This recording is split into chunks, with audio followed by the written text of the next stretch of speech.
Hey, Jenny. Keep blazing. Yay! I love that.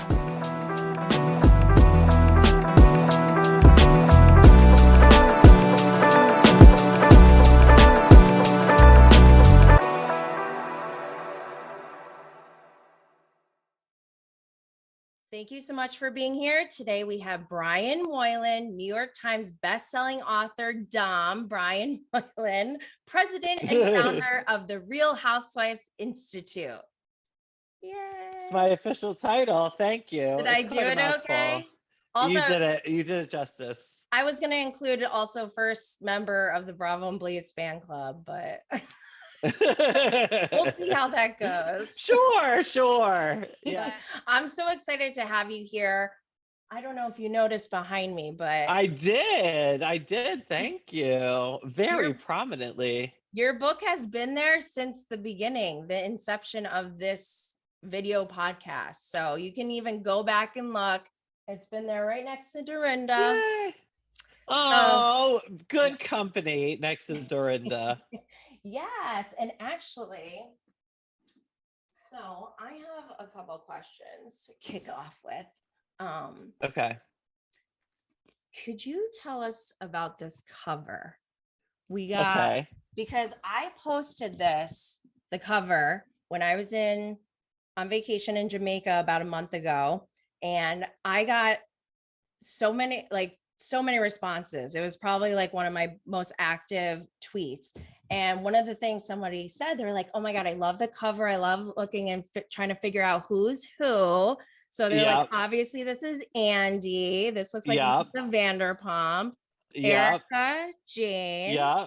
Who is this person here? I think he's just like a cameraman. So Mikey? When we did the cover, camera person. So when they did the cover, they asked like, what do you want the cover to look like? Blah, blah, blah. And like asked for some guidance. So I gave it to them. And they, and you know, I like the kind of cartoon thing. And they sent it back and it was like a red, like coral color.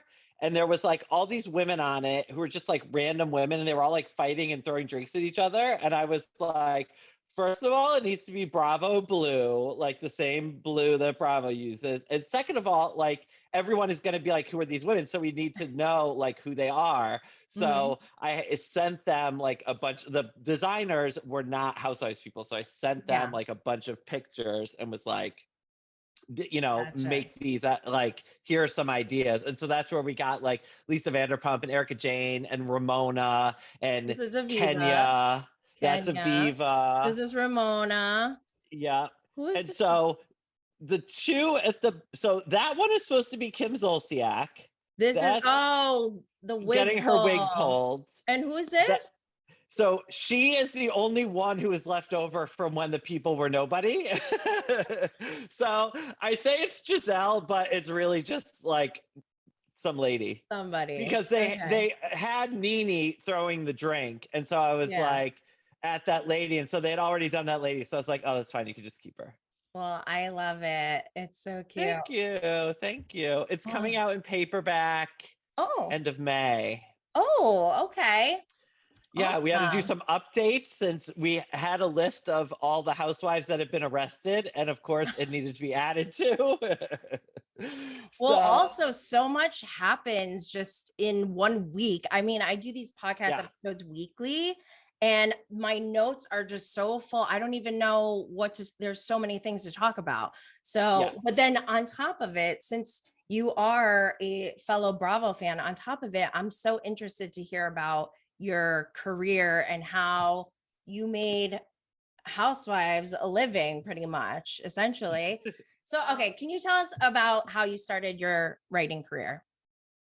So when I graduated from college, like I always wanted to be a writer. When I graduated from college, I was going to graduate school for a degree in creative writing, and I was writing poetry. And while I was doing that, I got a job at a newspaper in DC. And so there I started doing more like journalism stuff. And I decided I liked that better. So I finished my degree, but then I kept working in journalism. And I was working for a gay newspaper called the Washington Blade. It is the only place I have worked full time that is still in business. So good job, the Washington Blade. And while I was there, I started doing like a TV column, and this was the early 2000s. So it was, Will and Grace and the L Word and stuff like that were around, but there weren't nearly as many gay people on TV. So I was writing about gay people on TV, like on reality shows everywhere. And we kind of syndicated that column to a bunch of gay newspapers all around the country. And so I ended up getting some good interviews and talking to lots of cool people and stuff like that. So that's how I started writing about TV. And then when I started at Gawker, I eventually moved to New York, had a few shitty jobs, started writing at Gawker, and then I started doing recaps there, but I was doing more like Mad Men, Jersey Shore, Glee, like things like that. And Richard Lawson, who I worked with, was doing the Housewives, and then he left and I started doing the Housewives, and then I just sort of like kept doing those, and eventually they ended up at New York Magazine. Like, oh my God, it's like going on 10 years, I think. I should ask for a raise. Yeah, absolutely. And, every year. And when I first, because I worked at a newspaper, going to like city council meetings and the Supreme Court, like doing all the shit that you have to do as a young reporter. And so I know how to be a quote unquote real journalist. And so for a while I was like, I want to write real things. I don't want to be the Housewives guy. But then everything people were responding to was the Housewives stuff. And so I was like, well, I guess I'll be the Housewives guy. So here we are, Housewives guy. So I was going to ask you if you do write anything other than Housewives, or do you have any projects right now that you're working on that it's outside of Housewives? So I started, I ghost wrote Erika Jayne's book, Pretty Mess. And then, so I've subsequently started doing more and more ghostwriting. So that's what pays like most of the bills.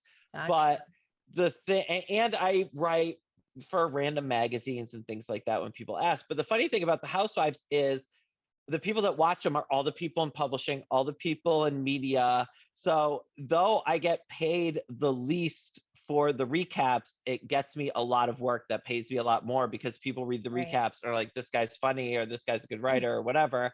And so then they hire me to do other stuff. So right now, the Housewives stuff is kind of my most public facing stuff that I do, because some of the ghostwriting stuff I don't necessarily have my name on or can't really talk about so much publicly.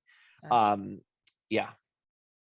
So what are you looking forward to in the future for your career? Like, if you were to close your eyes, fast forward, and you're in your perfect place, where you open your eyes, where are you? I mean, that's a good question. I think I want to keep writing, and I like doing the Housewife stuff. I don't know that I want to do it forever. I don't know if I will be able to do it forever, since at some point, this can only last so long. But I guess if it lasts another 20 years, then I'm ready to retire. So, but yeah, I don't know. I'm kind of trying to figure that out. I've always taken a very haphazard approach to my career, and I always say I just want to keep doing things that will seem fun. And so when people come and approach me with things that seem fun, I'm like, okay. And and I don't have a real job, and so things just kind of come and I do them. And yeah, so I think I'd like to write some more books, maybe do some like fiction kind of stuff. We'll see. I'm kind of figuring it out at the moment. Awesome. That's great. So you mentioned that you ghost wrote Erika Jayne's book, Pretty Mess. What are your current thoughts on her? I mean, I have most of the Housewives, because I write recaps about them, make jokes about them and whatever. I try to keep them fairly at arm's length, but obviously through this process, Erika and I developed a relationship, and we still text every so often. I check in on her, and so on and so forth. So she told me she didn't know what was going on, and I believed her, and we had a conversation about it, especially before the book came out, because I was like, hey, I'm going to be doing press for this book. Everyone's going to ask about it. So, Yeah, so we had a conversation about it, and I don't think she knew what Tom was doing. I don't think she had any part in it. That's what she told me. From what I experienced with Erika, that doesn't seem like something she obviously likes money, and she had the trappings of it and played this Erika Jayne character, but she never seemed like the person who would do something illegal to get there. Yeah. But the thing that I am curious about, and I kind of said to her, is, and you see this in the difference between her and Teresa, or her and Jen Shaw, even though she has not been accused of committing any crimes. But with both Jen Shaw and Teresa, they kind of got everyone on the show on their side. So they were never questioning, like no one was ever asking Teresa if she did it or not. No one was like, and there was a little bit with Jen Shaw at the beginning, but then it became more about like Lisa Barlow and that kind of stuff. Imagine if Megan King Edmonds was there. I know, to be like, let me ask the real question. So with Erika, I think that she was really taken by surprise by this whole thing. We were seeing her process it like in real time, and going through the worst moments of her life on camera has got to be very difficult. And I think she was a little bit adversarial with some of the women, particularly like Garcelle and some of the others. And I think that did her no favors, in that if you're fighting about this with somebody, it's going to keep coming up and you have to keep talking about it, as opposed to Jen Shaw, where it's like, after the arrest, we didn't hear a lot about, there was like a few episodes where it was the center of it, but then the later episodes it wasn't about it at all. It was more about Meredith and her father, I feel like. Exactly. And so I think that, it looks, based on the trailer for the next season, that we're going to get another season of them, going through this stuff.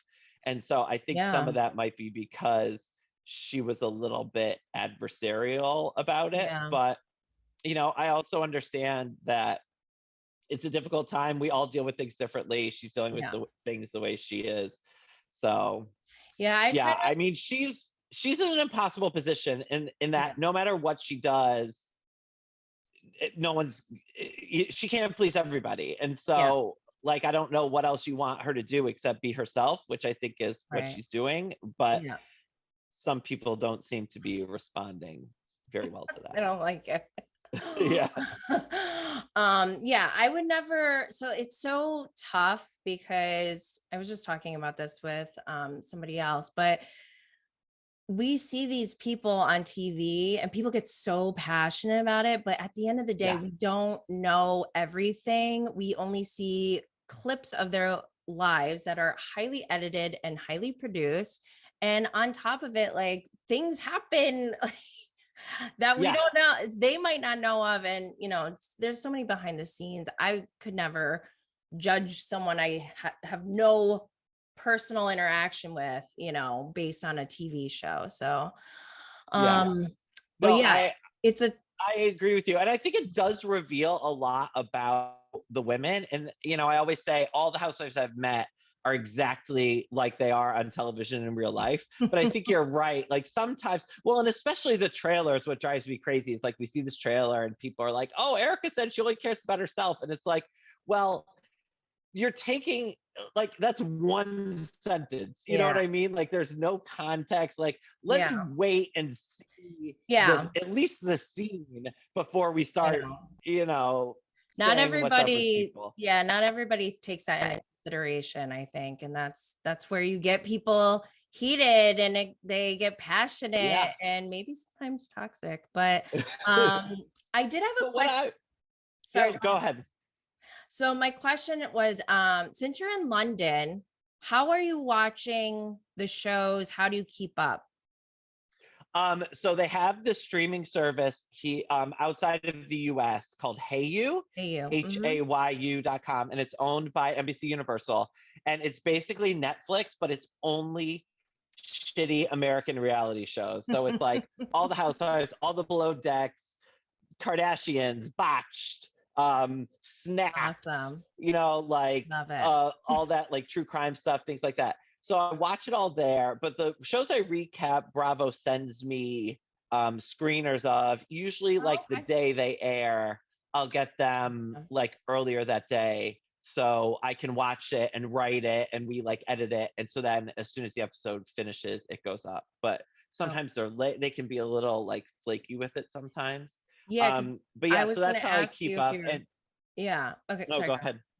I was just gonna ask you which shows you're up to speed on and which shows are your favorite, because I do want to talk to you about Summer House, because I know I've heard you talk about Summer House a couple times. You seem like a big fan, and it's outside of Housewives, so I'm interested to hear your thoughts. I think Summer House is the best show on Bravo. Like, I love Summer House. It's like everything I want in a show. There's like hot people, drama, all this. And I was, when I lived in New York for about 15 years, I had a summer house. Like, me and my friends, we go to Fire Island every summer, and it was like the same shit, and we'd be hooking up with each other and fighting. And so I think it also like hits close to home in a way that makes me, totally. Well, and also like, in our house, the same kind of thing happened. And here's why. Like I'm always amazed with some of the biggest fights in our house were about like the people who clean and the people who don't. Yeah. And there was totally like a couple guys who were super neat freaks and would get up early and clean. And then people who were like Paige and Sierra and just like lie in bed and don't do anything. And, so I see all those things and I'm like, oh, that's so real. Yeah. So I love Summer House. I'm up to speed on most Bravo stuff. I never watched Shaws of Sunset. They just canceled it yesterday. Oh my gosh. I have so many thoughts about that one. There's something else that I don't watch that's pretty big. During I'd never watched Below Deck, and then during the pandemic, my husband and I watched like all of it. So oh my gosh, I love Below Deck. I've been watching since the beginning. Which franchise is your favorite? I am a big Captain Sandy fan. I know that might be controversial. Oh my gosh, I don't know how to look at you. But I like so I like Below Deck Med, and I'm a big fan of Down Under. Down Under started off like good, right? Really great. Yeah. And but I like them all, and it's different from Housewives, and I don't write about it, so I can just watch it and enjoy it and not have to worry about it. Yeah. I'm also really enjoying Candy and the Gang. Me too. Candy's new spinoff show. I just interviewed Brian Redman. Vulture Mule. I don't know where my mental going. It just goes like, I love that. I just interviewed him, and I'm interviewing Dom Unique today. Ooh. I'm gonna ask her about Brandon. And also from Summer House, I interviewed Andrea. Oh my God. Like the diarrhea story threw me off for a little bit, but then when I actually interviewed him, I was like, you won me over again. I know. I enjoy him very much. I just love Summer House so much. I don't know why people don't watch it, and I watch all the Housewives. What about Winter House? I watched Winter House. I enjoyed Winter House. They're having another one, right? I interviewed Jason Cameron. And is he coming back? Well, he didn't tell me on there, but he is. Yeah, he filmed. I can't believe that Alex isn't Jason on Summer House. Yeah, I am mad about that. Jason should be there. Yeah, Jason should be there, and Maya was there. Like, he was, and Alex was there, and they edited him out. Ugh. I mean, this is what drives me crazy about Bravo is sometimes I think they think we're stupid, and it's like, girl, like we have been doing this for so long now. We're so savvy. We follow all of the accounts, whatever. And I talked to a bunch of academics for my book about, because people are like, reality TV is so trashy and it's racist and it's against women and blah, blah, blah. And I talked to a woman who's a media studies professor. Like, this makes us better media consumers because we're like watching the show, and then you're watching Watch What Happens Live, and you're looking at Instagram, and you're like putting all these things together and be like, what is the truth? well, how can they have said this here and said this here, and how can both these things be true? And I think that's like totally the case with the Summer House thing, where it's like, bitch, you think we don't all follow Lindsay on Instagram and are going to see these pictures? Like, oh, Alex wasn't here this weekend. Yes, he was, bitch. We saw him on the internet. I know. And the internet never lies. The internet is always true. Right. But no, you make a good point, because that is very indicative, I think, of how Bravo tries to control everything. And you've talked about it. You wrote about it in your book, about how you were banned from Bravocon, how they basically did not support you in writing this book. Not at all. I have to say, it triggered me a little bit. Just because, I mean, I started my Bravo and Blaze account a little over a year ago, and I didn't know, like, it was just a hobby, like an outlet, and it's turned into something way different now. But I did everything solo on my own. Like, I didn't know that you were writing this book at the time. I didn't even know about like how interactive the Bravo Lebs were on social media. Like, it's shocking to me how, like, I'm surprised Bravo tells them not to do anything, actually, but they might actually start doing that. But I sensed a lot of pushback from them, just from like, and I'm not even trying to do anything. Like, I'm not trying to be on Bravo. I'm like trying to just be a fan and be like, will you come and talk about, your stuff, or like, tell me about your business, and like, oh my gosh, talk to so-and-so. Like, that's literally all I was looking for. And I feel it. So I can't imagine talking to Bravo and actually having the conversation, sending them your outline, and then them going and hiring someone else. Like, how come nobody's talking about this more? Yeah, it was not great. But I think that it ended up making for a better book, because it really got me thinking, like, outside of the box. And I never wanted to be like, tell me about when Aviva threw the leg. Tell me about the dinner party from hell. Like, going over all these things that are, kind of monumental events. Like, I wanted to look at it more holistically, and what does it mean, and what does it say about us that we watch this, and how does it get made, and things like that. And Bravo never would have allowed for any of that. And and that's the thing that's weird, is that they want to control it like so heavily, and it's like they want you to know about behind the scenes, but only what they want you to know. And it's like they used to get all upset if you said they paid for the trips or whatever, and now it's like, girl, we know, and we don't care. Like, just treat us like we're not idiots. Like, don't think that you're pulling one over on us. That does bother me with Bravo. And that actually, I want to get your thoughts on the whole Jenny Wen situation, because to me, like, everyone got upset. We know what happened. Jenny made there's some resurfaced posts on Facebook that were very, they were like abusive, or like not memes abusive, but about like all lives matter, and like kind of memes that were like not supporting the Black Lives Matter protests, but not just not supporting it. Also, I think there was something like run people over, like inciting violence. Very that was critical. Like that. Because there's a difference between having like your opinion and then on the other side actually being like, I want to hurt somebody. Like, that's not okay. So, but the thing about when that happened, because it put a huge dark cloud over, there's been a lot of dark clouds over Salt Lake City, and that right out the gate became my favorite franchise, because I love the different layers with the religion added in, and like different dynamics with family, cousins or whatever, and things like that. And the diversity, I just love that. But then I remember the first episode I ever watched, I'm like, who is this Mary Cosby? Because when I heard about her on paper, I'm like, Black woman, pastor in a, predominantly Mormon community. She's like going against the grain. I was like, who is Mary Cosby? I am here for her. I'm rooting for her. And then the first episode, I was like, oh my God, who is Mary Cosby? And I Googled her, and I have chills right now just thinking about it, because I like shut my laptop and was like, this is dark.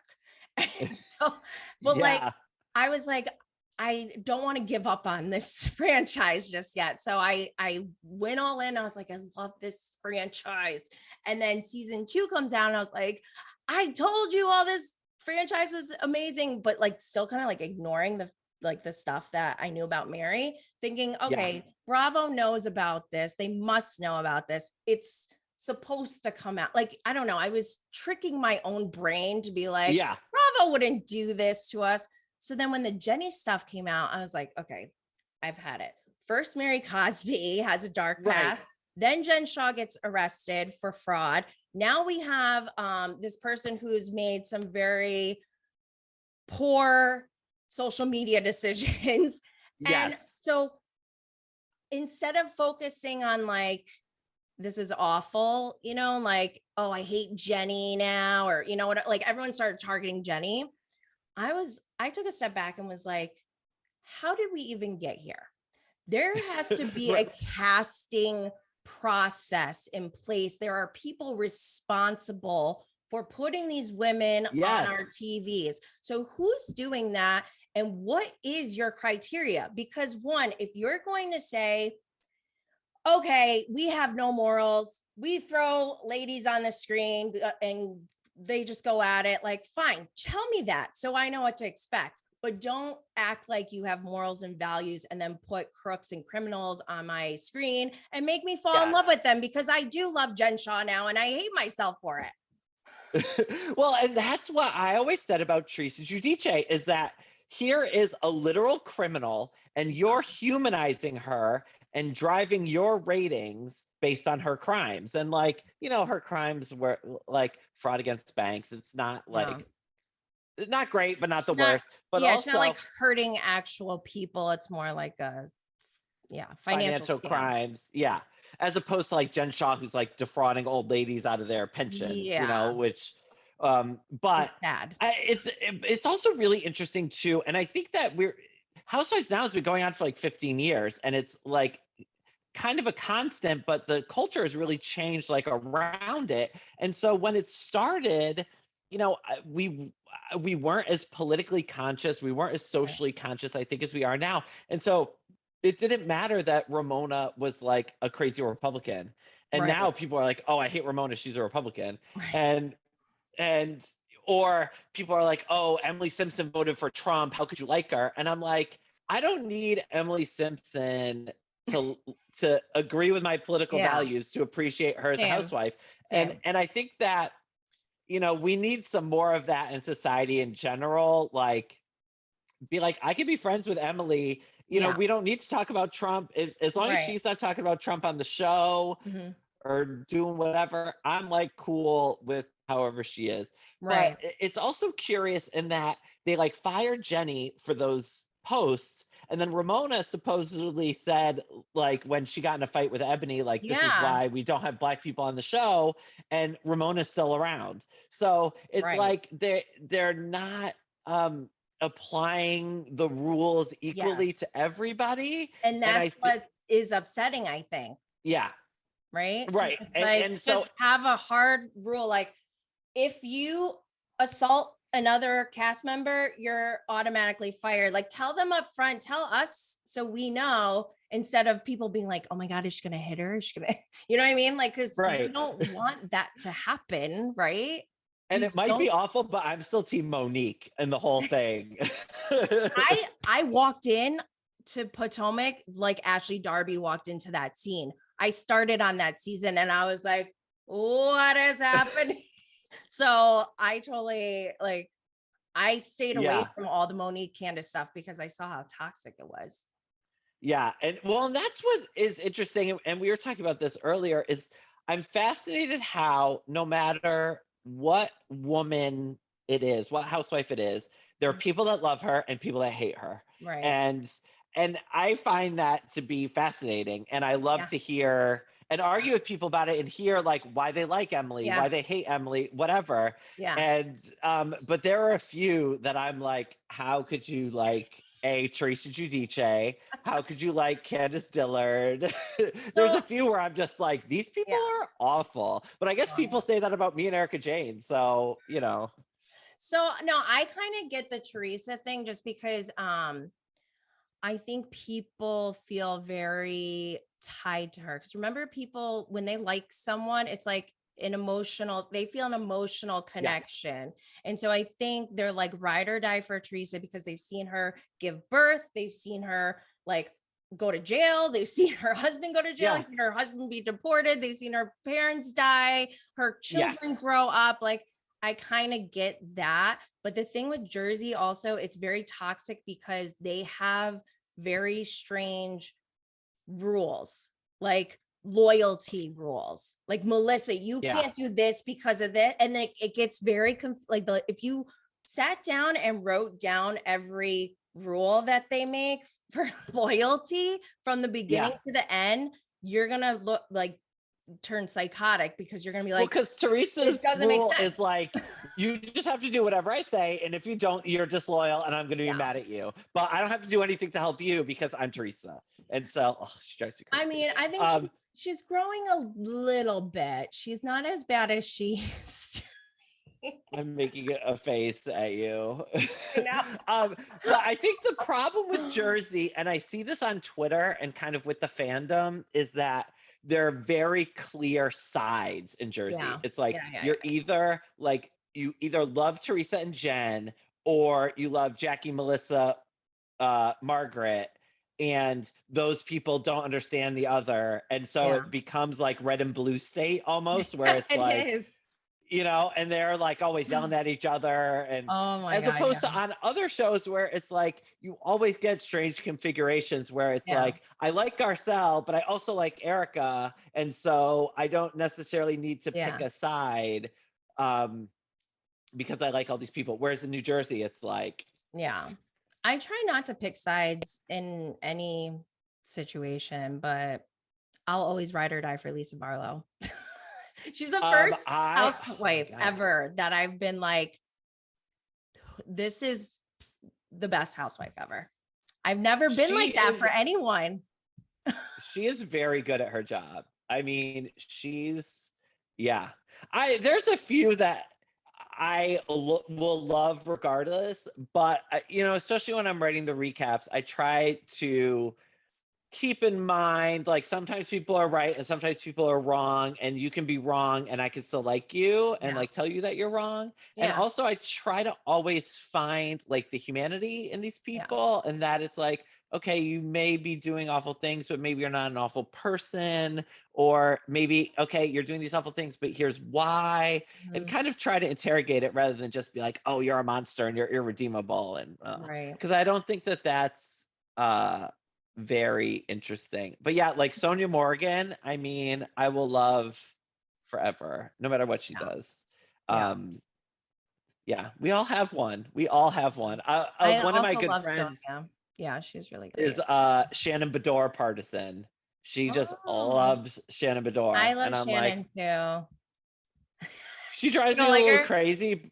I mean, I appreciate, that's the thing, is like, there are a lot of these women who I can appreciate what they do, where it's like, Shannon is great at her job. She drives me insane, but she's really good at what she does. I feel the same way about Kenya Moore. Kenya Moore is excellent at her job, but she also drives me a little crazy. I think that's how I feel about Mary Cosby. Like, I grew to like her, but then also I'm like, but she's, again, going back to Bravo's responsibility. Like, do you think Bravo has a social responsibility for who they cast? I think that's a good question. I think that they have a responsibility, I think, to, especially in the shows that they're trying to integrate, to make sure that those those people are going to be supported. And so I think that with someone like Ebony, you need to support Ebony from the other people on the cast.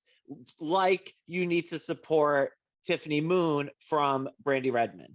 And I think they also need to support those people against the fans being like saying racist shit and whatever. I think that there is a responsibility around like race and like protecting them. Yeah. And something like that. That said, I mean, think about reality television is to get it's all based, a good reality show lives or dies on the cast. And to get a good cast, you need these extreme people. And these extreme people are always going to do extreme things and have extreme views. And so I don't need them all to be liberals. I don't need them all to be conservatives. Like, I'm happy to just be like, okay, here are their lives. Here's what we're showing you. And then we can decide she should have done that. She shouldn't have done that. You know, whatever. Make those kind of moral decisions ourselves. But I do think that there's a certain duty of care for these people who are essentially their employees, that they need to make sure that they're protected against both the fans and the other people around them. Yeah, I agree. So if there's another Bravocon, are you going to go? 100%. Well, and now I'm not working on the book, so you think they'll be okay with you going? I mean, I think so. I went last time, I just bought tickets. I think this time I would just buy tickets again and just go. And I don't think that they'll be like, Brian, get out. I've been joking that I'm going to set up like a table on the corner and just like sell my book like in front of the venues. I actually had a similar idea. I had a similar idea. I was like, not because Bravo doesn't know who I am, I don't think, but I was thinking if I don't get tickets, I'm going anyways. I'm literally going to just like sit outside and just be like, hi, I love Housewives to whoever's there. Well, and it's funny, like I only got a ticket to Sunday and then I went to the Watch What Happens Live taping and I met a woman. She's like, oh, I have a pass for Saturday. Like, do you want it? And I was like, sure. So just like being around, you know. Well, I did say that to other people. I was like, who knows? There might be somebody who's selling their ticket or something. I'm like, who cares? I'm just going to go. And then also, I'm sure everyone's hanging out around the venue. I was thinking of even having like a Bravo and Blaze, not affiliated with Bravocon, but like my own little 420 event where that's close by that you can just like go and in between events or whatever, if you want to go take a smoke break or like, you know, eat some food or meet up with someone. I don't know, you know, just like hang out. That's what I've been doing this for conferences when I worked for big companies. So no, totally. And I think that was the best part for me was hang out with all the fans. And now I've been doing this long enough that I've done like every Bravo podcast. I know all the people that write about it. And so you go and they're all there and you hang out with all of them. And, you know, some of the other podcast hosts and things like are also maybe on the outs with Bravo. And I was like, we should just all get together and just like invite everybody to a bar and be like, we're having a Bravocon, non-sponsored Bravocon event. But and that's what was really fun for me. And I think that is the real attraction to a lot of these things. And same thing with like the Countess and Friends or live podcast tapings that people go to. It's like, you just want to be around your people. And it's so nice to just be with them and talk about them about these things. So yeah, I think even if you can't get tickets, like just go and hang out, have a good time, have a weekend 100%. In New York. I hope they have it in California so that we can Bravo and Blaze legally. Well, it's legal here in New York now. Oh, that's right. That's right. Yeah. So there we go. Yeah. Get ready, people. Yeah, get ready to Bravo and Blaze. Which Bravo celebrities do you think are the biggest stoners? Well, Gigi, obviously. Oh, Gigi's from Shaw's. So Gigi. Oh, Gigi from Shaw. Yes, I know of her. Okay. Yeah. So she's like the biggest one. She actually has she has like a Wusa company and they sell CBD or weed or something like that. I'm not really sure. I wanted to get her on the podcast to ask her because I want to know more about that business. But anyways, back to your question. Heather Dubrow recently on one of the episodes was sharing about edibles and things like that. And I wanted to know your thoughts about that because apparently Tamra told me in DMs that Bravo would not support her CBD company when she was on because it was not federally legal. But then here you go, Heather Dubrow comes back for a reboot, and now they're doing edibles for the first time on a Housewives show. This is, I mean, obviously I've been watching the cannabis consumption on Bravo very closely, and they have done it on Shaw's a couple of times. They had like an edible dinner or whatever. And I remember Katie and Stassi maybe went to like MedMen when they first like legalized weed in California. Yeah, I think they went and like bought some stuff. It was maybe like 3 or 4. I might have been making this up, but I remember that. Yeah, and they talked about Mauricio like getting stoned and things like that. It's been legal in California for a long time, so it's weird to me. I mean, what do you think about that whole? Well, I know you don't like reboots. You said that before. So, what do you think about Heather Dubrow's return and the fact that Bravo would? Like, it feels to me like there's some special privileges for Heather that Tamra was not given. I can see that, but it's crazy because I know that there is, I talk about this in the book, they have what they call the Bethany Clause, which is if you start a business while you're on the Housewives and sell it for more than $1 million, Bravo gets 10% of what you make. So once it hits $1 million, like you have to. So if you sell it for more than $1 million, if you sell it to somebody else. Yeah. So like if Kyle Cook sells Loverboy for $100 million, Bravo gets $10 million. Because they're pissed that Bethany sold her company for reportedly $120 million and they got zilch. So I noticed that Lindsay Hubbard has her own merch shop with like how many sandwiches have you made for me and stuff like that. And I know that because I'm a big Lindsay Hubbard fan, like love her to death. I have how many sandwiches have you made for me on a plate and on a cutting board at my merch shop. But I find it interesting because my first ever merch, not this mug, I don't know where it is, but it was a Dilly Gift mug that was inspired by Chef Rachel Hargrove on Below Deck. And she told me, because I gifted her one, and she told me that Bravo wouldn't let her sell any merch. They like to control all that stuff. And I feel like it's kind of a raw deal in that if you go to shopbybravo.com, you can get I made it nice on any sort of thing you can imagine. And they're making money off that. And they own what is the copyright to something Dorinda just like made up on the spot. And but also Dorinda's so I think it's making money off that too. I think she has her own merch, doesn't she? Well, and then Gia has like those sweatshirts with the waking up in the morning on it. Yeah. So do they pick and choose, you think? Maybe. I'm not sure exactly how all that works, but I know, like Rachel said, they're very controlling over what they let people do. And so it's if you're on Bravo and you want to do an interview and talk about the show, you have to ask Bravo if you can do that interview, and they'll say yes or no. And so if your show's like not in season, they might not let you do it, or and that's the thing is it all seems a little bit arbitrary, and then being like, okay, you can do this but you can't do that. And I think that maybe some people just sell merch and don't ask, and so they don't say anything because they don't notice, but then if you ask, they're like, no, you can't do that. So I don't usually ask them for permission for anything, but I wouldn't ask anybody for anything. So I certainly did ask for permission to write a book, but so it's in hindsight, would you have created an NDA for Bravo before you went in there and sent them your outline or had any meetings with them?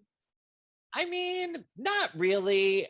I don't think that, the book they ended up doing was very different from mine and very different from my outline. And it's not like writing a book about the Housewives was such a, it's not like I invented the something, I don't know, the fucking boomerang. Crop tops, like Ramona Singer. Yeah, it's not like I invented crop tops like Ramona. It's not like I invented Lynn Curtin's cuffs. It's like an idea that's out there. So, I'm like fine with the way it all shook out. I think that, there's room enough for all of us. There's room enough for us all to be successful. There's room enough for all of us to make money. Mm-hmm. So I'm happy with, outcome. how it all worked out. Yeah. Yeah. But I'll tell you. I'm like mad for you. But so have you talked to Dave Quinn since his book came out?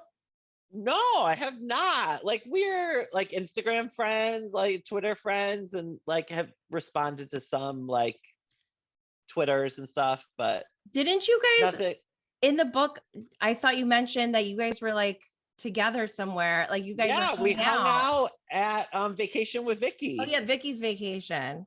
Yeah. So which was lovely. Yeah. Okay, so you guys are like acquaintances or peers, I guess. Yeah. Well, and I mean, it's a small world of professional Bravo commentators. So, most people with podcasts or who write about this regularly or whatever, I know in one capacity or another, either from being on their show or just because I like it, or we follow each other on Instagram or, Yeah. Awesome. Yeah. So are you into true crime? Because you said that Hey You has true crime on there too. I'm not super into true crime. I kind of pick and choose. But I'm not like super into it. But occasionally there'll be something that I'm like, ooh. I'm much more into like the scammers, like a LuLaRoe, like that document. Like I love that. I didn't see that one. Did you watch Inventing Anna? I did watch Inventing Anna, and I know the woman Jessica Pressler who wrote the story that it's based on. She works at New York Magazine, and so we're like acquaintances as well.